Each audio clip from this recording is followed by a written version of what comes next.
वो कैसा एक्सपीरियंस था वो भी बताओ एक बार। आपने उनसे पर्चा बनवाया था अपना? देखिए उनको लोग ना बहुत जज करते हैं, मैंने देखी है ये चीज़ बहुत। बट जब आप किसी इंसान को जानते नहीं हो ना तो उसके बारे में बोलना भी नहीं चाहिए। वो मुझे बेटी मानते हैं, अपनी बिटिया मानते हैं मुझे, और इतना इतना लगाव है उनको मुझसे। जब मैं उनको देखती हूँ मैं खुद रोने लग जाती हूँ। और उनसे ज़्यादा मानती हूँ मैं मेरे दादा को, मेरे हनुमान जी दादा। आज मैं जो कुछ भी हूँ सब उनकी वजह से हुआ। आप यकीन नहीं मानोगे, मेरा एक्सीडेंट हो गया था अभी 4 फरवरी को ना भैया, 4 फरवरी को मेरा एक्सीडेंट हो गया था। भाई आगे बैठा था, मैं पीछे बैठी थी। तो मैं कानों में ईयरफोन लगा के मैं राम जी के भजन सुन रही थी, और गाड़ी एकदम से ठक, कुछ भी पता नहीं चला, मेरा सर ऐसे कार में जाके लगा बहुत तेज। पैर में थोड़ी बहुत मैंने पहले देखा, ब्लड तो नहीं निकल रहा कहीं से कुछ। फिर सारी छू के देखा कि ठीक है, सब बढ़िया है। भैया को देखा, भैया ठीक है ना। एक मेकअप आर्टिस्ट भी बैठी हुई थी, उसको पैर में थोड़ी सी लग गई थी, ज़्यादा मतलब खून खरोच किसी को नहीं आई, सब ऐसे ही चोट लगी थी। तो आप ये देख लो, 110 की स्पीड से हमारी गाड़ी थी और सामने गाय से टक्कर हुई। तो आप समझ रहे हो वो चीज़ एकदम से, और किसी को कुछ भी नहीं हुआ। क्योंकि क्या है, मुझे हमेशा मेरे हनुमान जी दादा पर भरोसा रहता है, मुझे कभी कुछ नहीं होने देंगे। मेरा मानना क्या है, आप समझ सकते हो, जहाँ आपकी लिखी है ना, आपको वहाँ से कोई नहीं बचा सकता। अगर आप घर में भी बैठे हो ना, आपकी लिखी है, तो आप घर से उठ के किसी ना किसी बहाने से वहाँ जाओगे, क्योंकि आपकी लिखी है। नहीं लिखी ना, तो भगवत गीता में भी ये बोला गया है कि कभी किसी की धमकी से ना डरो, मौत से ना डरो, जहाँ लिखी है वहाँ आएगी। तो काफ़ी लोग होते हैं ना कि यार वहाँ जाएंगे और ऐसे हो जाएगा वैसे हो जाएगा, अब लिखी है तो लिखी होगी भाई।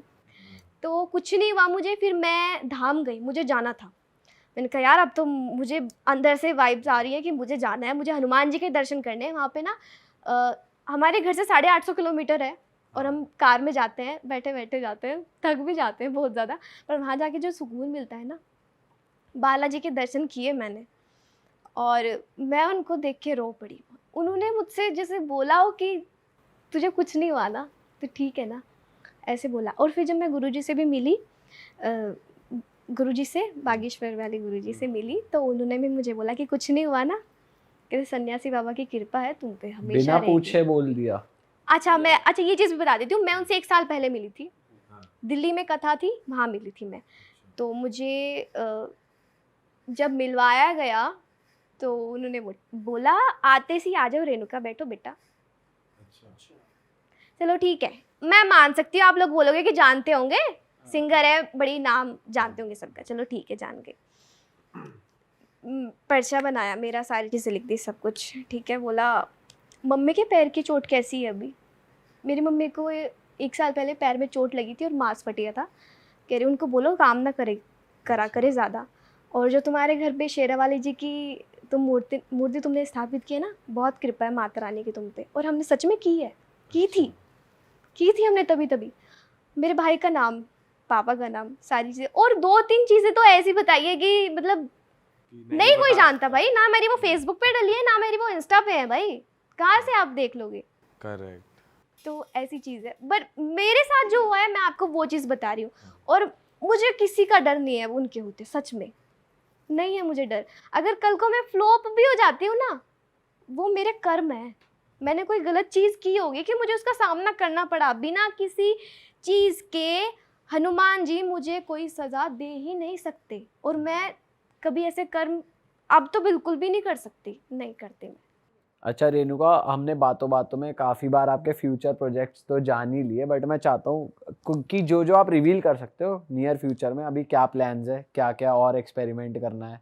और जैसे आप एक्सप्रेशन दे रहे हो, मुझे तो लग रहा है आप एक्टिंग लाइन में भी फ्यूचर दिख रहा है मुझे आपका, कि ऑफर तो आएंगे ही आएंगे, और आपके एक्टिंग स्किल्स भी। एक्टिंग तो मुझे नहीं करनी, नहीं ये काम मना तो कर मुझसे दोगे? नहीं हो पाएगा। भाई ने नहीं, बोला तो मना कर करने चुकी हूँ का। कई बार। अच्छा। मेरे लिए मूवी आई थी पंजाब की, बहुत बड़ी, मैंने मना कर दिया। But if they paying good enough, बहुत पैसा दे रहे हैं फिर भी नहीं, मुझे शायद वो कहीं ना कहीं चीज़ मेरे खुद को मुझे नहीं वो एक्सेप्ट हुई कि नहीं यार, ये मेरी लाइन ये नहीं है। अच्छा, आप मल्टीलिंगुअल इंसान हो, आप बढ़िया बढ़िया भाषा बोल लेते हो अलग अलग, तो कोई साउथ इंडियन लैंग्वेज में गाना हो जाए।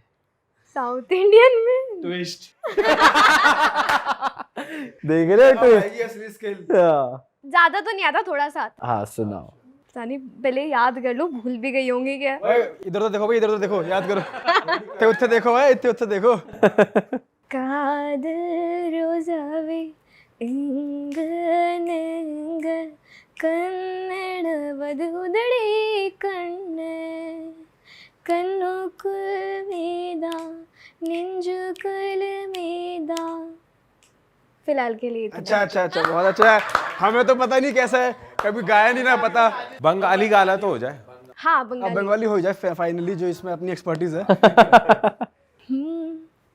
তোকে বলবো ভাবি কিছু গল্প কোথায়, তুই স্বপ্নে ছিলি অল্প কোথায়, আজ তোর নামে রাত নামে দিন কেটে যায়, আমার মন তোর পাড়ায় এসেছে তোরই আশকারায়, আমার মন তোর পাড়ায় এসেছে তোরই আশকারায়। वाह, आपको मौज मतलब कर समझ ली। आता है इसका क्या बोल? हमार मन तौर पर आए, मेरा मन तुझ पे आया है। ओ वाह भाई। तो जो म्यूजिशियंस प्रोड्यूसर्स ये पॉडकास्ट देख रहे हैं भाई, हमारे पास एक मल्टी लैंग्वेज में गाने वाली सिंगर है जिनका ऑलरेडी बहुत बड़ा नाम है। पाला है बचपन से, यहीं तो रहते हुए मतलब हमारा मकसद यही था कि आपको पता चल जाए कि versatile not in terms of genre but also in terms of language भी है रेणुका पवार जी। तो हमें कट मिल जाएगा इसका।